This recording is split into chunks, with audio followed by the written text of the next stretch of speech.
lot shorter than what you just watched. I won't take it personally if you've never heard of me. I'm the new senator from the great state of Michigan, where I grew up. I've been in public service my entire life because I happened to be in New York City on 9/11 when the Twin Towers came down. Before the smoke cleared, I knew I wanted to make a life in national security.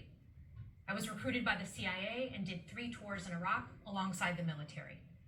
In between, I worked at the White House under President Bush and President Obama, 2 very different leaders who both believed that America is exceptional.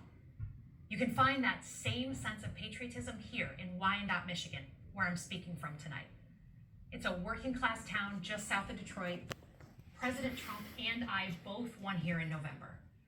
It might not seem like it, but plenty of places like this still exist across the United States. Places where people believe that if you work hard and play by the rules, you should do well and your kids should do better. It reminds me of how I grew up. My dad was a lifelong Republican, my mom a lifelong Democrat. But it was never a big deal because we had shared values that were bigger than any one party.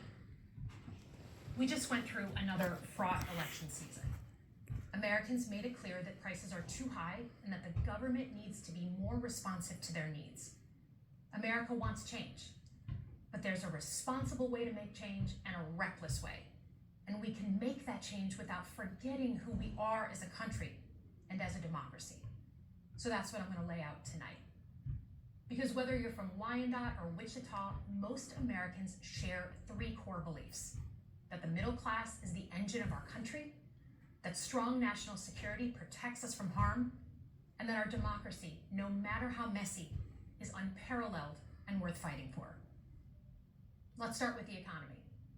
Michigan literally invented the middle class. The revolutionary idea that you could work at an auto plant and afford the car you were building. That's the American dream.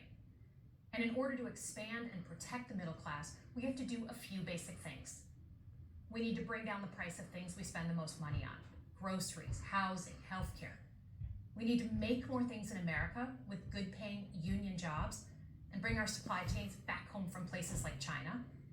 We need to give American businesses the certainty they need to invest and create the jobs of the future. And we need a tax system that's fair for people who don't happen to make $1 billion. Look, the president talked a big game on the economy, but it's always important to read the fine. So, do his plans actually help Americans get ahead? Not even close. President Trump is trying to deliver an unprecedented giveaway to his billionaire friends. He's on the hunt to find trillions of dollars to pass along to the wealthiest in America. And to do that, he's going to make you pay in every part of your life. Grocery and home prices are going up, not down, and he hasn't laid out a credible plan to deal with either of those. His tariffs on allies like Canada will raise prices on energy, lumber, and cars, and start a trade war that will hurt manufacturing and farmers.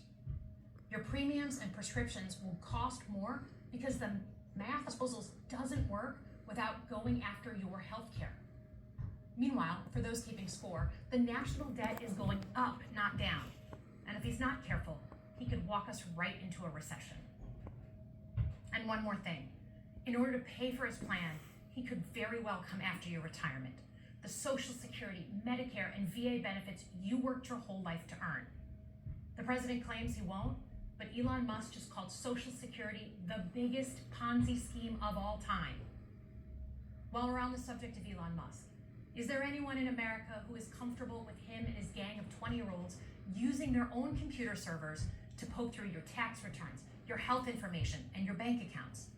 No oversight, no protections against cyber attack, no guardrails on what they do with your private data. We need a more efficient government. You want to cut waste? I'll help you do it. But change doesn't need to be chaotic or make us less safe. The mindless firing of people who work to protect our nuclear weapons, keep our planes from crashing, and conduct the research that finds the cure for cancer, only to rehire them 2 days later? No CEO in America could do that without being summarily fired. Okay, so we've talked about economic security. How about national security? Let's start with the border. As someone who spent my whole career protecting our homeland, every country deserves to know who and what is coming across its border. Period. Democrats and Republicans should all be for that. But securing the border without actually fixing our broken immigration system is dealing with the symptom and not the disease. America is a nation of immigrants. We need a functional system keyed to the needs of our economy that allows vetted people to come and work here legally. So I look forward to the president's plan on that. Because here's the thing, today's world is deeply interconnected. Migration, cyber threats, AI, environmental destruction, terrorism. One nation cannot face these issues alone. We need friends in all corners, and our safety depends on it. President Trump loves to say peace through strength. That's actually a line he stole from Ronald Reagan. But let me tell you, after the spectacle that just took place in the Oval Office last week, Reagan must be rolling in his grave. We all want an end to the war in Ukraine, but Reagan understood that true strength required America to combine our military and economic might with moral clarity. And that scene in the Oval Office wasn't just a bad episode of reality TV. It summed up Trump's whole approach to the world. He believes in cozying up to dictators like Vladimir Putin and kicking our friends like the Canadians in the teeth. He sees American leadership as merely a series of real estate transactions. As a Cold War kid, I'm thankful it was Reagan and not Trump in office in the 1980s. Trump would have lost us the Cold War. Donald Trump's actions suggest that in his heart, he doesn't believe we're an exceptional nation. He clearly doesn't think we should lead the world. Look, America is not perfect, but I stand with the majority of Americans who believe we are still exceptional, unparalleled. And I would rather have American leadership over Chinese or Russian leadership any day of the week. Because for generations, America has offered something better. Our security and our prosperity, yes, but our democracy, our very system of government, has been the aspiration of the world. And right now, it's at risk. It's at risk when the president decides you can pick and choose what rules you want to follow, when he ignores court orders and the Constitution itself, or when elected leaders stand by and just let it happen. But it's also at risk when the president pits Americans against each other, when he demonizes those who are different and tells certain people they shouldn't be included. Because America is not just a patch of land between two oceans. We are more than that. Generations have fought and died to secure the fundamental rights that define us. Those rights and the fight for them make us who we are. We're a nation of strivers, risk takers, innovators, and we are never satisfied. That is America's superpower. And look, I've lived and worked in many countries. I've seen democracies flicker out. I've seen what life is like when a government is rigged. You can't open a business without paying off a corrupt official. You can't criticize the guys in charge without getting a knock at the door in the middle of the night. So as much as we need to make our government more responsive to our lives today, don't for one moment fool yourself that democracy isn't precious and worth saving. But how do we actually do that? I know a lot of you have been asking that question. First, don't tune out.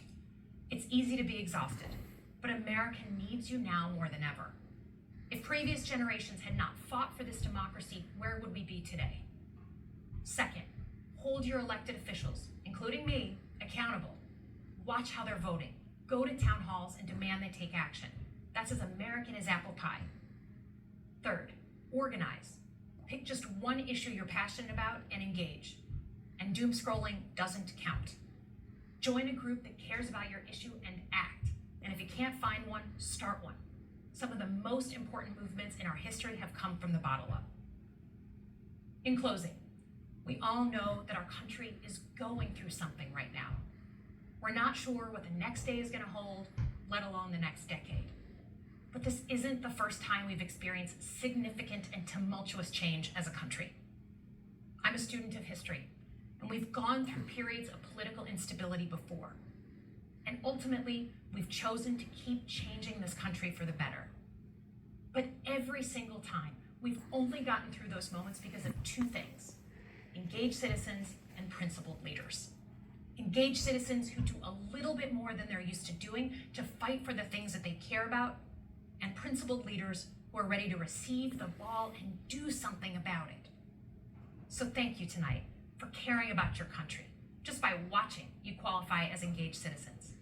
And I promise that I and my fellow Democrats will do everything in our power to be the principled leaders that you deserve.